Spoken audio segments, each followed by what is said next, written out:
할렐루야. 예, 자, 오늘 아침 말씀을 우리가 살펴보면 사무엘이 얼마나 하나님의 말씀에 순종했고 또 하나님의 뜻을 따라 충성스럽게 이스라엘 백성들을 잘 다스렸는지 알 수가 있습니다. 그런데 8장으로 넘어가 보면 우리를 실망시키는 내용이 등장을 합니다.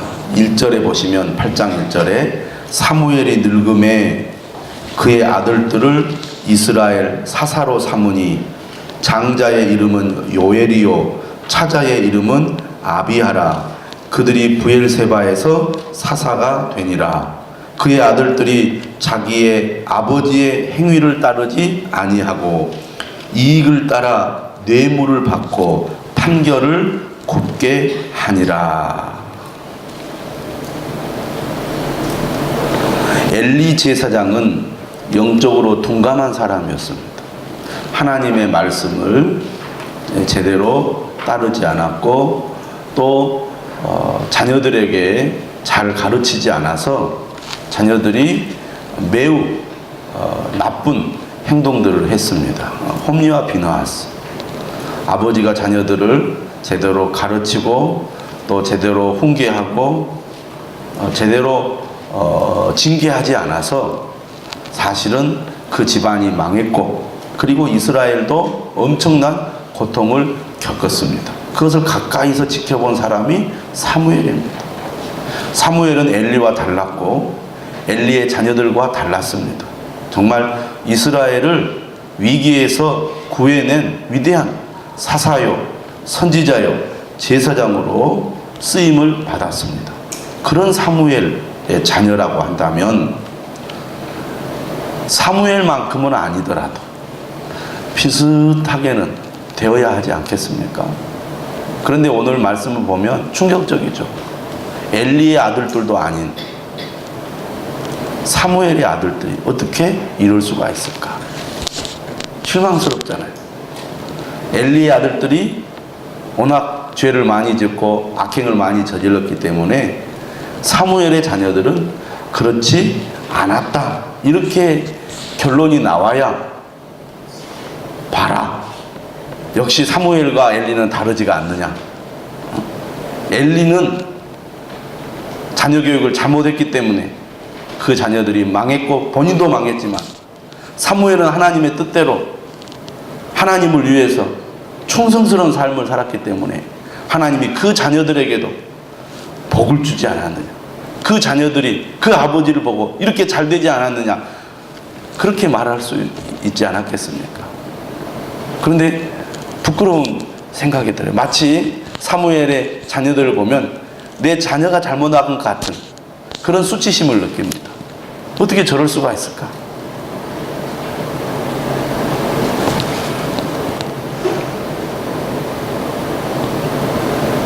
물론 제 생각입니다만 엄마가 등장을 안 한 거 보니까 사무엘은 잘했는데 엄마가 잘못 가르치지 않았을까 괜히 그런 핑계를 대보고 싶은 마음도 듭니다. 사무엘은 엄마가 훌륭했잖아요. 한나가. 이 사건을 보면 어느 누구도 나는 내 자녀들을 잘 양육하고 가르쳤다 이렇게 장담할 만한 사람이 아무도 없다는 것입니다. 부모는 늘 겸손한 마음으로 하나님께 기도하면서 자녀들을 양육해야 될 그런 존재이지 내가 열심히 신앙생활하고 내가 열심히 기도하고 내가 열심히 하나님 앞에 바로 섰기 때문에 내 자녀들은 당연히 잘 될 것이다. 꼭 그것은 아니라는 것입니다. 그렇기 때문에 우리가 성경 말씀을 보면 겸손해질 수밖에 없습니다. 다른 사람을 탓하거나 비난할 자격이나 이유가 되질 않아요. 저놈의 자식 보니까 부모가 얼마나 하나님 앞에 죄를 많이 짓고 얼마나 형편없었으면 자식이 저 모양일까. 그렇게 할 이유가 자격이 전혀 없다는 것입니다. 어느 누구든지 우리가 겸손하게 하나님께 기도하면서 자녀들을 잘 책임있게 양육하지 않으면 어떤 환경, 어떤 집안, 어떤 가문에서도 문제야 형편없는 그런 자녀들이 나올 수 있다는 것입니다. 사무엘의 자녀들도 이랬는데 우리 자녀들이라고 그러지 말라는 법이 없다는 것입니다. 그러니까 우리가 정말 자녀들을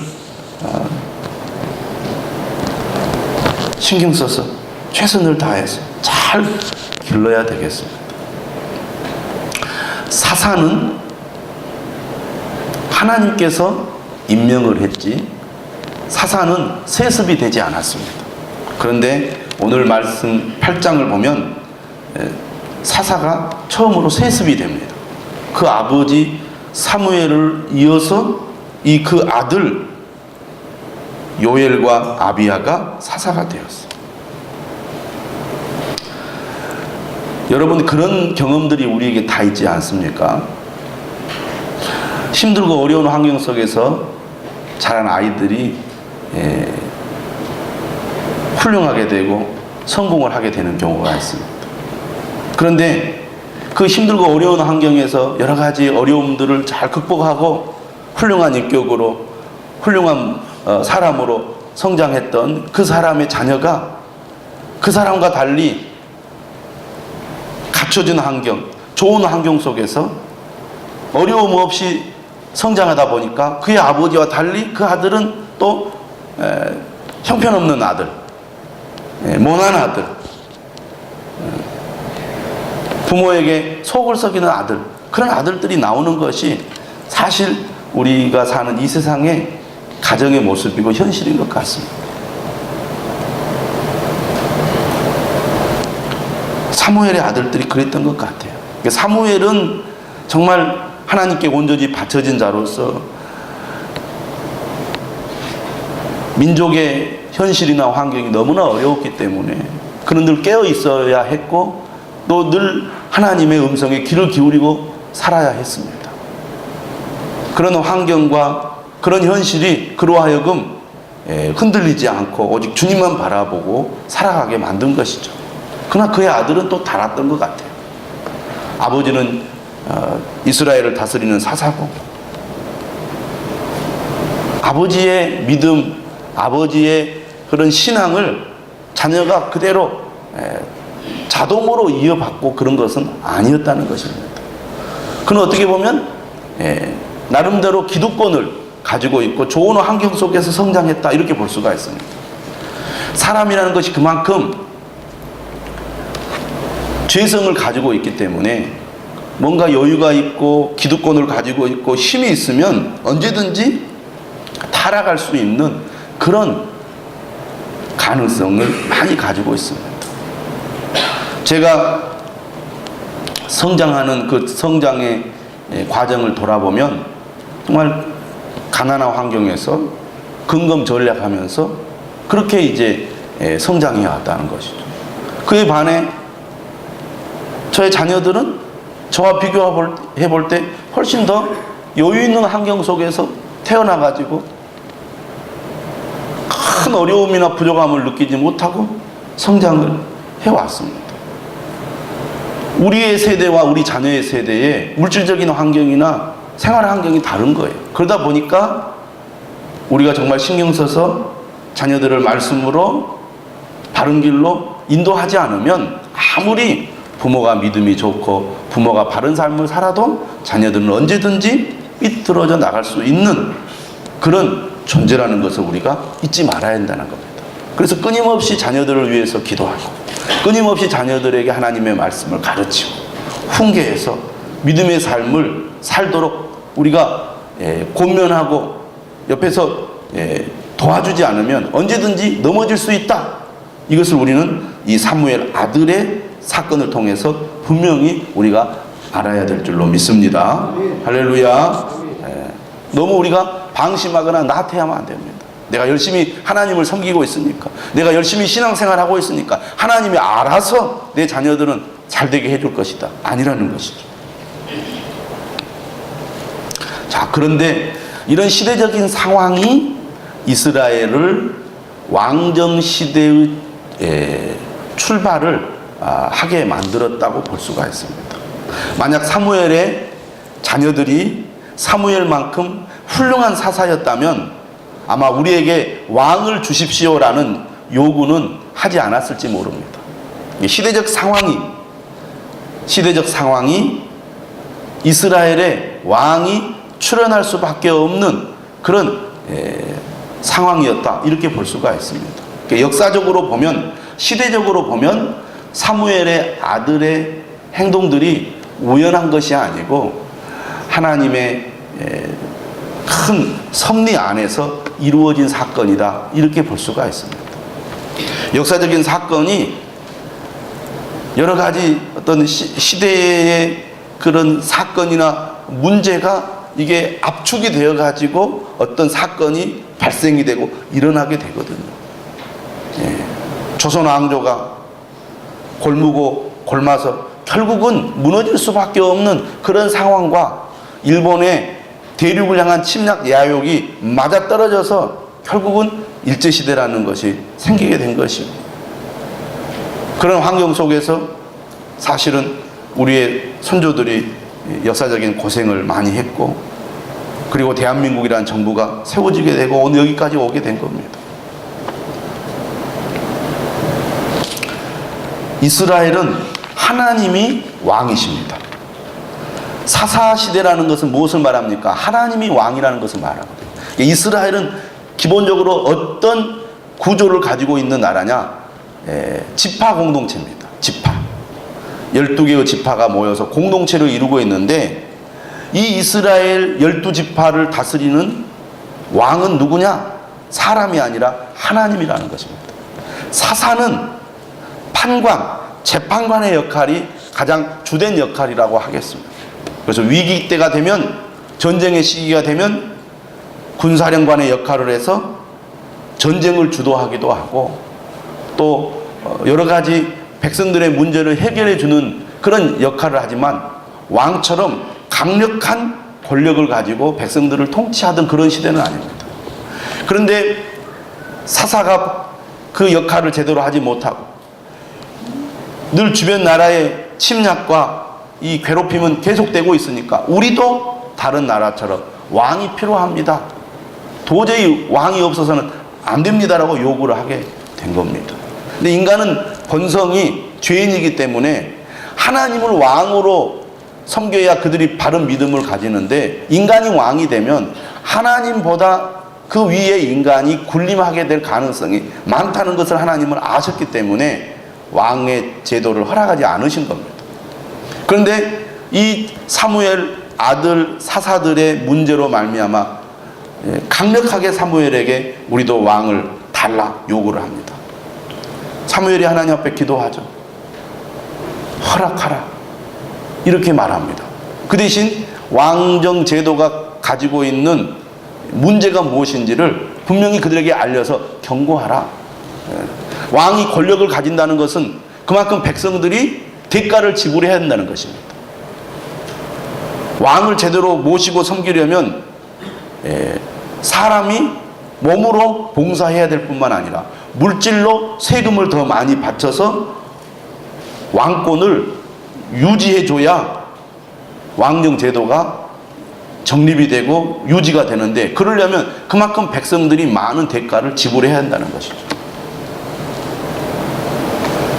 그러니까 그런 너희들이 지금보다 훨씬 더 많은 희생과 대가를 지불해야 왕이 세워질 수 있고 왕정 제도가 유지될 수 있다.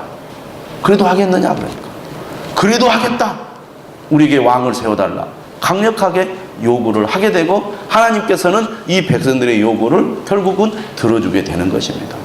근데 어떻게 됩니까? 이스라엘이 누구 때문에 망해요? 결국은 왕 때문에 망하게 됩니다. 다윗과 같은 위대한 왕이 나오기도 하지만 결국은 이스라엘 백성들이 요구한 왕 때문에 북이스라엘도 망하고 남유다도 망하고 결국은 나라 잃는 그런 비극이 되는 것입니다. 하나님의 뜻을 거역해가지고 잘 될 사람은 한 사람도 없다는 것이죠. 이렇게 백성들의 강력한 요구에 의해서 왕정 제도가 이제 세워지게 되는데, 하나님께서는 이런 백성들의 요구를 외면하지 않고 이 요구를 수용하게 되는데, 하나님께서 어떻게 이스라엘의 왕을 세울 것인가? 하나님은 이스라엘의 요구를 들으시고 이 누구를 왕으로 세울 것인지 하나님께서 주도적으로 준비해 가시는 것을 오늘 우리가 읽은 9장 말씀을 통해서 확인할 수가 있습니다. 누가 첫 번째 왕이 됩니까? 우리가 잘 알다시피 사울이라는 사람입니다. 베냐민 지파 사람이에요. 오늘 본문 1절에 보니까 기스라 이름하는 유력한 사람이 있으니, 이 기스의 아들이 사울이라고 2절은 말하고 있습니다. 유력한 사람이라는 것은 능력 있는 자, 부유한 자, 용사, 이런 뜻을 가지고 있습니다. 그러니까 베냐민 지파에 속해 있는 사울은 매우 능력 있는 집안의 아들임을 알 수가 있습니다. 하지만 베냐민 지파는 이스라엘 12지파 가운데 공공의 적입니다. 사사기 시대에 레인의 첩을 불량배들이 윤관을 하고 사망에 이르게 해서 이 베냐민 지파를 나머지 지파들이 골기해가지고 그들을 어떻게 했습니까?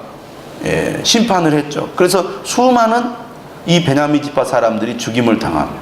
그만큼 이 베냐민 지파는 다른 지파들에 있어서는 아주 나쁜 지파라고 할 수가 있습니다. 그러니까 그런 지파에서 하나님께서 왕이 될 사람을 선택하는데, 2절에 보니까 사울이 어떤 사람입니까? 준수한 소년이라. 이스라엘 자손 중에 그보다 더 준수한 자가 없고 키는 모든 백성보다 어깨 위만큼 더 컸더라. 여러분, 지금도 대통령이라든지 국가의 지도자를 선출할 때 외모를 매우 중요하게 여깁니다. 외모. 그렇죠? 그런데 그 시대도 그랬던 것 같아요. 사울의 외모가 다른 이스라엘 백성들과 비교가 안 될 정도로 아마 훌륭하고 탁월했던 것 같습니다. 그런데 오늘 본문을 보면 사울이 왕이 될 만한 여러 가지 조건들을 많이 갖추고 있는 것을 알 수가 있습니다. 다시 말하면 사울의 출발은 매우 좋았어요. 그는 왕이 될 만한 외모와 성품을 가지고 있었습니다. 하나님이 아무나 뽑았겠어요? 그의 합당한 이스라엘을 통치할 만한 그런 조건과 자격을 갖춘 사람을 하나님이 선택하지 않았겠어요? 당연한 거 아니겠습니까? 이렇게 좋은 성품과 자격을 갖추고 있는 사울이 왕이 되는데, 만약 사울이 하나님의 말씀을 끝까지 잘 들었다면 얼마나 위대한 왕이 되었겠습니까? 다윗처럼. 시작은 좋았지만 나중에는 사울이 하나님의 뜻을 어기고 하나님을 실망시키고 하나님의 마음을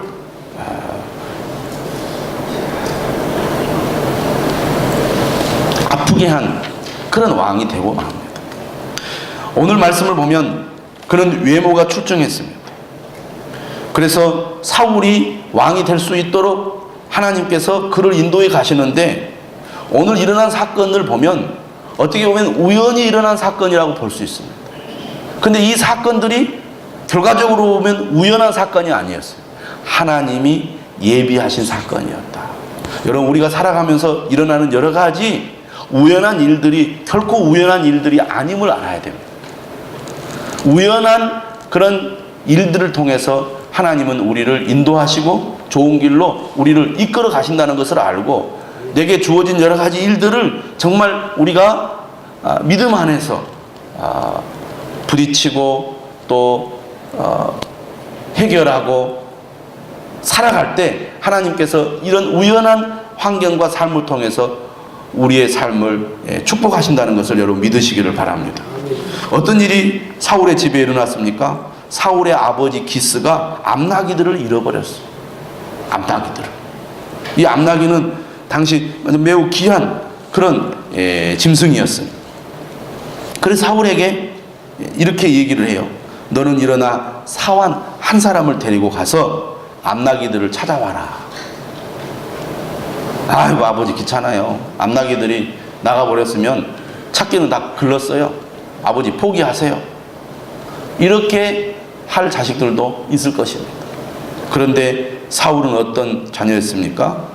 아버지의 뜻에 순종하는 자녀였습니다. 그러니까 이 한 가지의 사건을 보고도 사울이 어떤 성품을 가진 사람인지 알 수가 있습니다. 부모의 뜻에 잘 순종하는 아들이 하나님의 뜻에도 순종하지 않겠습니까? 그가 사환 한 사람을 데리고 에브라임 산지와 살리사 땅으로 두루 다녀보았는데 찾지 못했습니다. 사하림 땅으로 두루 다녀보았으나 그곳에는 없었고 베냐민 사람의 땅으로 두루 다녀보았으나 찾지 못하니라. 어느 정도로 지금 사울이 암나귀를 찾기 위해서 두루 다녀보았느냐. 5절 그들이 숲 땅에 이른 때 3일 정도 걸렸다는 거예요. 제가 주석을 찾아보니까 3일 정도. 자, 아버지 뜻에 순종하는 자녀들 가운데는 조금 흉내 내보고 내가 다 찾아봤는데 없어요. 아버지 다 찾아봤는데 없어요. 이만큼 갔다 와가지고 엄청 땀 흘려서 애를 많이 써서 찾은 것처럼 그렇게 또 거짓으로 이렇게 흉내내는 자녀들도 있습니다. 뭐 좀 해라 그러면 예 대답해놓고 해요. 안 하기는 안 해요. 했는데 건성건성 대충 했어. 한마디로 흉내만 낸 거죠. 그래놓고 너 했니? 그러면 예 했어요. 자신있게 또 대답을 해요. 근데 사실 알고 보면 그냥 대충 한 거지 제대로 하지 않은 그런 자녀들이 또 많이 있습니다. 그런데 사울은 사흘 동안 찾을 때까지 찾은 거예요. 그러니까 순종을 하는 자녀들 보면요, 보는 데서는 막 순종하는 척해요. 안 보면 대충 해. 어떤 사람에게 일을 맡겨놓으면요, 위에 상관이 볼 때는 막 열심히 하는데 안 볼 때는 막 대충 그냥 막 가려버리고 버리고 어디다가 막 이런 사람들도 있어요. 그렇잖아요.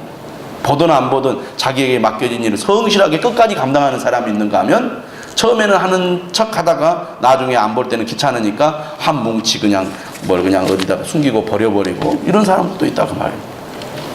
그런데 사울은 어땠느냐? 찾을 때까지 끝까지 찾은 거예요. 사흘 동안. 근데 못 찾았어. 사울이 어떤 생각을 했느냐? 사흘이 되었을 때 이렇게 사환에게 얘기합니다. 돌아가자. 내 아버지께서 암나귀 생각은 고사하고 우리를 위하여 걱정하실까 두려워하라.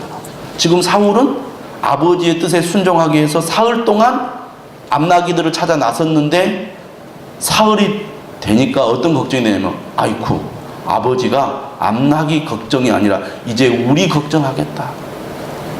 왜냐하면 이스라엘이라는 땅이 이게 산악지대예요. 그래 계곡이 많고 위험한 땅이 많아요. 그래서 계속 고향을 떠나서 이곳저곳 막 다니다가 길을 잃어버리거나 또 오늘 보니까 먹을 것이 다 떨어졌어요. 굶어 죽을 수도 있잖아요. 또 맹수를 만나서 또 어려움을 당할 수도 있잖아요. 그럼 아버지가 얼마나 걱정하겠어요. 세상에 암나귀 찾으러 보냈더니 찾으러 간 놈도 오지 않으니까 얼마나 아버지가 걱정이 많겠어요. 아버지 생각까지 한 거예요. 아버지의 마음까지 헤아리는 아들이. 내가 이렇게 함으로써 아버지가 얼마나 걱정할까? 안 되겠다. 아버지 마음에 걱정을 끼쳐드리면 안 되겠다. 벌써 이런 행동들을 보면 사울이 얼마나 왕으로서 훌륭한 성품을 가지고 있는가 알 수가 있습니다. 아버지의 뜻에 순종할 뿐만 아니라 아버지의 마음까지 헤아릴 줄 아는 그런 아들이었어요.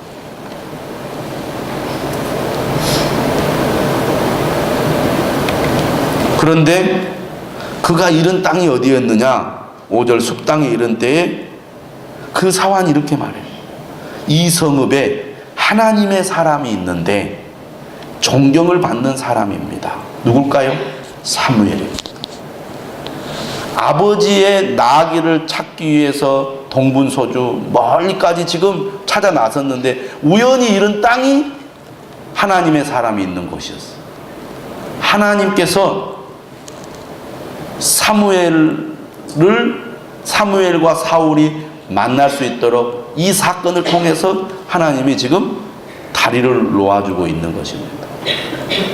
사울은 전혀 생각하지도 못했고 기대하지도 않았고 그 앞에 무슨 일이 일어날지 전혀 알지 못했지만 그는 아버지의 명령에 순종하여 암나귀들을 찾으러 나갔고 그 찾기 위해서 정말 사흘을 샅샅이 뒤져가면서 자신도 모르게 수비라는 땅까지 오게 된 겁니다.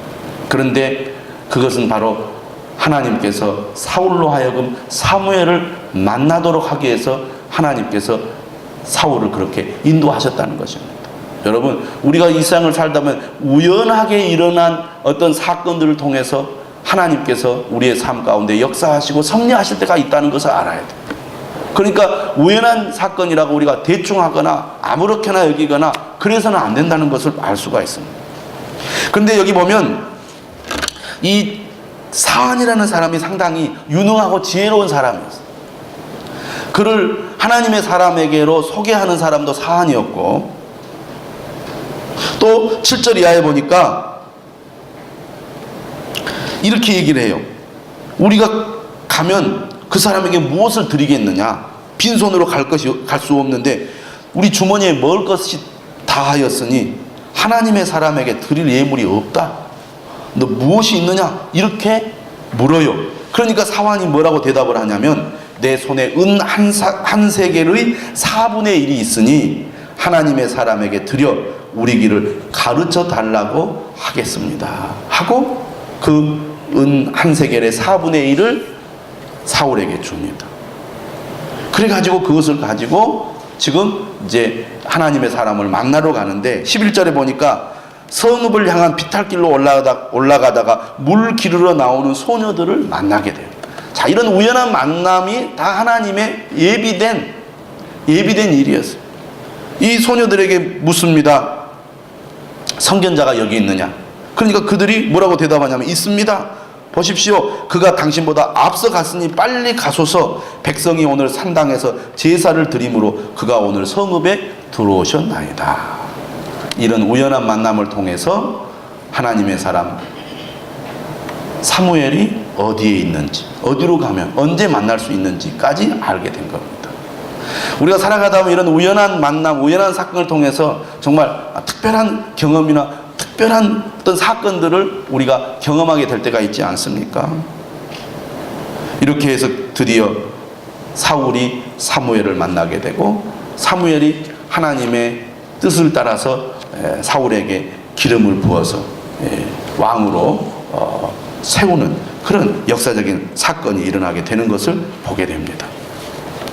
여러분, 하나님은 이스라엘 백성들이 왕을 달라고 요구할 때 경고했지만 백성들의 요구를 모른 채 하지 않았습니다. 오히려 적극적으로 하나님은 이스라엘 백성들의 요구를 들어주기 위해서 사울이라는 사람을 예비하셨고, 사울은 자기가 왕이 될 줄 전혀 생각하지 못했는데 하나님께서 우연한 사건들을 통해서 사무엘을 만나게 함으로써 사울을 왕으로 세우는 그런 일을 하시는 것을 볼 수 있게 됩니다. 또한 이 사울이라는 사람은 외모가 뛰어났고 그의 아버지에게 하는 여러 가지 행동들을 통해서 볼 때 왕이 될 만한 그런 자격들을 갖추고 있는 사람임을 알 수가 있습니다. 준비된 사람을 하나님은 쓰신다는 것이죠. 그러나 결과적으로 볼 때 하나님의 선택을 받고 하나님께 쓰임받는 사람도 끝까지 하나님을 향한 믿음과 그 순종을 지키지 않으면 언제든지 넘어질 수 있다는 것을 사울을 통해서 또한 보게 됩니다. 오늘 말씀을 통해서 우리의 삶에 일어나는 여러 가지 우연한 사건들, 그러한 사건들이 절대 우연이 아니고 이런 여러 가지 우연한 사건들을 통해서 하나님께서 우리의 삶을 인도하심을 믿고 늘 하나님의 뜻에 귀를 기울이고 하나님의 인도하심을 받아 우리의 삶을 통해서 하나님의 역사가, 하나님의 기적이, 또 하나님의 축복이 일어날 수 있기를 주님의 이름으로 축원합니다. 기도하겠습니다.